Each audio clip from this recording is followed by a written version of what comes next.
The gun was pressed against the cold glass of the display case, but the man holding it wasn't a criminal. He was a father. David, a former engineer who had lost his job to AI and his hope to a bottle, stood in the jewelry store ready to throw his life away for a gold necklace he could sell for rent. But as he looked at his reflection in the glass, he didn't see a thief. He saw a man who had convinced himself he was a victim of the universe. He lowered the weapon, walked out into the rain, and realized that the only person who had truly imprisoned him was himself. For 3 years, David's internal monologue was a funeral march. The world is against me. I'm too old to learn. Rich people are just lucky. He woke up every morning looking for evidence to support his misery, and the world, as it always does, obliged. He saw every rejection letter as a personal attack, and every successful friend as a reminder of his own inadequacy. His thoughts were like toxic seeds. He planted, "I can't," and he reaped failure. He planted, "It's not my fault," and he reaped powerlessness.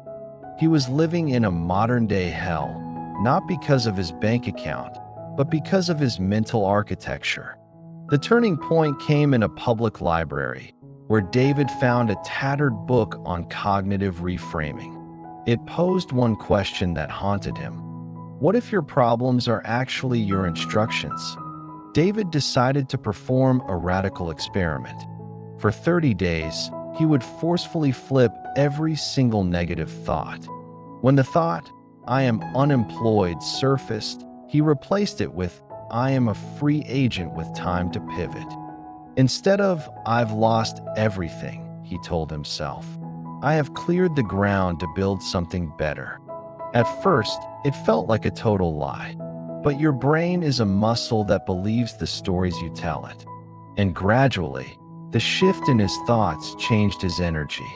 Because he stopped thinking like a victim, he stopped acting like one.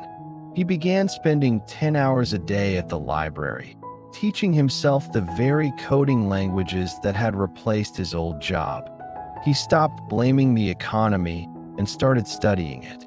He saw that blaming the system gave him an excuse, but understanding it gave him an edge. One afternoon, he reached out to a former rival, but this time, his tone wasn't bitter or envious. It was filled with humility and genuine curiosity. That single conversation led to a freelance gig, which then sparked a startup idea. Within 18 months, David wasn't just working, he was leading a team of engineers. He was innovating in the very field that had once discarded him. The world around him hadn't really changed.